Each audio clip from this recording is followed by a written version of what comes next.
તો ચાલો આજે એક મસ્ત વાર્તા સાંભળીએ, એક નાના ઉંદરની વાર્તા જે એક મોટી મુસીબતમાં ફસાઈ જાય છે. આ વાર્તા છે હિંમત, ડર અને સાચો નિર્ણય લેવાની. વાર્તાની શરૂઆત થાય છે. એક સરસ મજાનો બગીચો હતો અને હા, બગીચામાં અનેક ઝાડ હતા, જાત જાતના ફૂલ હતા. જરા કલ્પના તો કરો કેવો હશે એ બગીચો. ચારે બાજુ લીલોતરી, રંગબેરંગી ફૂલોની મહેક, અને બસ આ જ સુંદર જગ્યાએ આપણી વાર્તાનો હીરો, એક નાનકડો ઉંદર, એકદમ મજાથી રહેતો હતો. તો વાર્તાના પહેલા ભાગમાં ચાલો જોઈએ કે આ ઉંદરની દુનિયા હતી કેવી. એક એવી દુનિયા જ્યાં એને કોઈ જાતની ફિકર જ નહોતી. તો વાર્તા આગળ કહે છે કે બગીચામાં 3 લપસણી હતી અને 4 હિંચકા પણ હતા. દોડવા માટે લીલું લીલું ઘાસ હતું અને હા, બગીચામાં 8 બાંકડા હતા. હવે આ બાંકડાનું શું કામ? તો લોકો એના પર બેસે અને નાસ્તો લાવી ઉજાણી કરે. સમજી ગયા ને? આ બગીચો ખાલી સુંદર જ નહોતો, પણ આપણા ઉંદરભાઈ માટે તો જાણે ખાવાનો ખજાનો હતો. લોકો જે નાસ્તો પાછળ મૂકી જતા એનાથી જ એનું પેટ ભરાતું. વાર્તામાં આગળ લખ્યું છે, બગીચામાં એક મોટો વડલો હતો અને બરાબર એ વડલા નીચે એક દર હતું. અને અનુમાન સાચું છે, એ દરમાં એક ઉંદર રહેતો હતો. તો આ મોટા વડના ઝાડ નીચે એક નાના દરમાં આપણો આ નાનકડો દોસ્ત રહેતો હતો અને એનું જીવન એકદમ મસ્ત ચાલી રહ્યું હતું. હવે એની રોજની લાઈફ કેવી હતી? તો વાર્તા કહે છે, સવાર પડે એટલે ધીરેથી દરમાંથી બહાર નીકળે. પછી શું? આમ તેમ જોતો જોતો, સૂંઘતો સૂંઘતો બાંકડાઓ ફરતે ફરે અને જેવું ખાવાનું મળે એટલે મોંમાં લઈ દરમાં મૂકી આવે.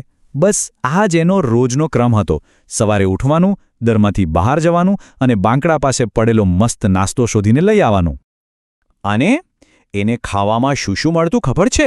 વાર્તામાં લખ્યું છે, એને જાત જાતની વસ્તુઓ મળતી, જેમ કે વેફર, સિંગદાણા, પૂરીના ટુકડા, બુંદી ને ગાંઠિયા. વાહ! આ બધું એ ભેગું કરીને પોતાના દરમાં લઈ જતો અને પછી નિરાંતે દરમાં બેસી જમણ કરે. મતલબ લાઈફ એકદમ સેટ હતી, કોઈ ટેન્શન જ નહીં. પણ વાર્તામાં હંમેશા એક પણ તો આવે જ છે. કહેવાય છે ને કે સુખ કાયમ નથી ટકતું.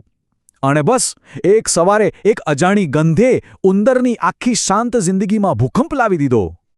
અહીંથી વાર્તામાં એકદમ ટ્વિસ્ટ આવે છે. જુઓ, એક દિવસે સવારે એ દરમાંથી બહાર નીકળવા જતો હતો અને ત્યારે જ એને અચાનક જુદી જ વાસ આવી. એણે વિચાર્યું, આ વાસ તીખી પૂરીની તો ન હતી, ના, આ વાસ વેફરની તો ન હતી.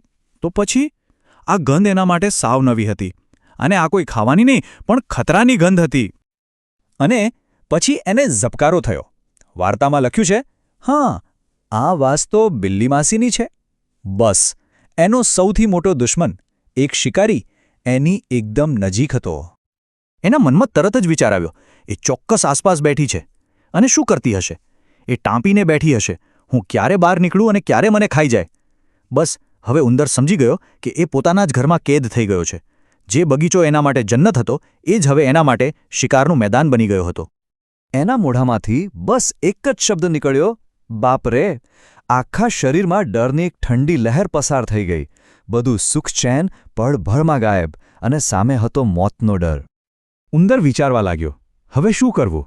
આ સવાલ એના મગજમાં ઘૂમી રહ્યો હતો અને એની ચિંતા એટલા માટે પણ વધી રહી હતી કારણ કે ધીરે ધીરે દરમાં રાખેલ બધી વસ્તુઓ તો ખલાસ થઈ ગઈ. હવે એ એવી હાલતમાં હતો જ્યાંથી બચવું લગભગ નામુમકિન લાગી રહ્યું હતું. તો એની સ્થિતિ કેવી હતી? વાર્તા કહે છે, બહાર નીકળું તો મર્યા સમજો અને દરમાં બેસું તો ભૂખ સતાવે છે. મતલબ આગળ ખાઈ અને પાછળ કૂવો. કાં તો દરમાં રહીને ભૂખથી મરો અથવા બહાર નીકળીને બિલાડીનો શિકાર બનો. બીજો કોઈ રસ્તો જ નહોતો. તો ઘણો સમય વીતી ગયો. એણે સહેજ બહાર નજર કરી તો બિલ્લી માસી તો ત્યાં જ હતા.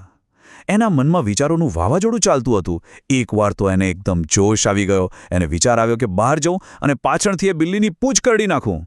પણ પછી એને સમજાયું કે એમાં બહુ જોખમ છે, ખોટી બહાદુરી બતાવવા ના જવાય. અને એને એની માની વાત પણ યાદ આવી કે બિલ્લીથી હંમેશા ચેતવું. હવે જ્યારે કોઈ રસ્તો ના સૂજ્યો ત્યારે એણે શું કર્યું? હાથ જોડી ભગવાનનું સ્મરણ કર્યું અને પ્રાર્થના કરી, હે ભગવાન, મને આજે બચાવો.